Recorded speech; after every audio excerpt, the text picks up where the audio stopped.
Hey, my name's Jason. I'm a registered polysomnographic technologist and a registered sleep tech, and I wanted to do another review of the Circadiance SleepWeaver Advance. Change the Zzzyphyr seal on this. The part that actually creates the seal has been redesigned. So I figured it was worth a redo. So anyway, let's go ahead and put this on first. What they say, their directions are to put it on. Let me loosen the straps just a little bit first.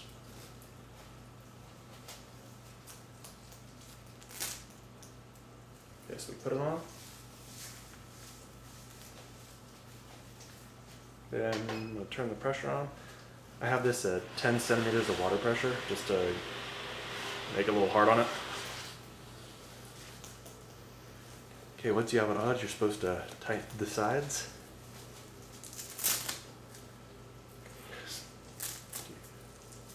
You don't want to over tighten either, because that will just make it worse. Then you grab the bottom here. While you're holding it down, undo the top and pull this tight until you have a nice seal. If you have any leaking, which I have a small leak down here, you just grab the sides and wiggle.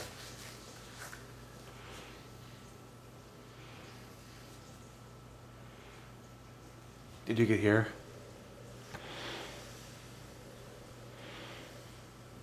Absolutely no leaking at all. I'm gonna see if I can get away with a little less.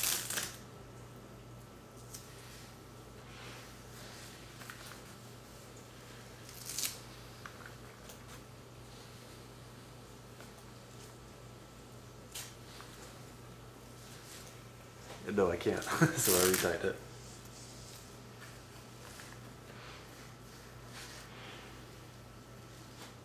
I found that the most important adjustment for me is this right here, pulling down and pulling up, and then the side to side. It's a little hard to talk with that thing on. What I was saying is, it makes it a little easier for me. I find that I get a better seal if I hold the bottom and then pull up, and then after that, can I do the shake? And that seems to let the balloon effect of it expanding out, it seems to get the best effect that way. So the featherlight tubing is also extremely light and very flexible. My only complaint is that it's pretty short. It's only maybe 2 feet long, and then the tubing is like 6 feet long or something. It's pretty long. So I was really curious about what the differences were on it. What the rep from Circadiance told me was that, first all I could tell was that it's a black color instead of this lighter gray color or cream color. What she said is that the top here has been rounded out and widened, and I don't know if you can tell, but it certainly looks like it's been widened to me. If you show them like that, it's kind of hard to tell. I think you might be able to see it pretty well.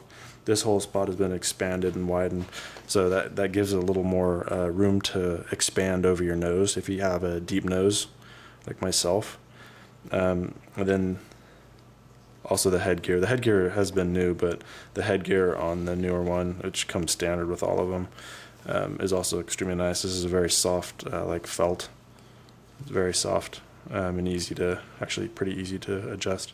So the single best thing about this mask is that you can literally sleep on your stomach and have your face completely pressed into the pillow. You're not going to have a mask jamming into the side of your face.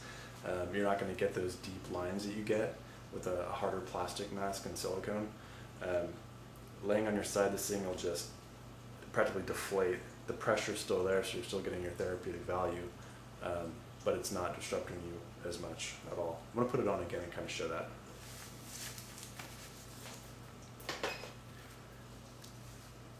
So, if I blank down it, this is a pillow.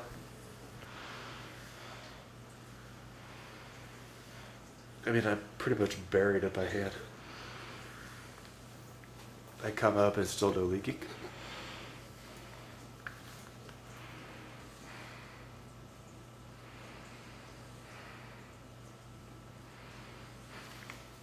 See what I mean? Now imagine if I were to do that with a different mask here that I happen to have with me. And I actually like this mask. This is the ResMed Micro. And if I'm sleeping like this on my side and I push down, ow, that's not cool. So anyway, that's it. Circadiance SleepWeaver. The one thing these poor guys have not going for them is the way that the mass manufacturers typically do their marketing. And so you're probably not going to get this in a sleep lab. I would say it's super slim to almost none that you're going to have this tried out in a sleep lab.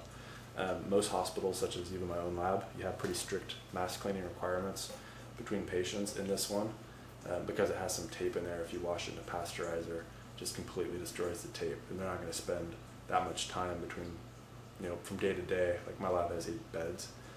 You're not going to retape 8 masks. You know, it's just not realistic. You're just going to throw them in a pasteurizer, clean them, and be done with it. These are really great, but as far as standard procedures in a lab, it's unrealistic. And so I think they're at a disadvantage. They're also kind of, I wouldn't call them like a startup, but they certainly don't have the budget that ResMed has and Respironics has. And so they're not going to have reps going into these labs trying to push them and get them in there. So really they have to, they're not after, it's not a bad thing, they just go by word of mouth. And what's better, you know, what better word of mouth than success? I don't think that you have too many unhappy people with these, especially since they offer a 30-day money-back guarantee, no questions asked. So, you know, usually you'll know if you're going to like a mask within the first couple weeks. So that's pretty generous. Anyway, I would like to thank Circadiance for sending this to me and allowing me to review this again. And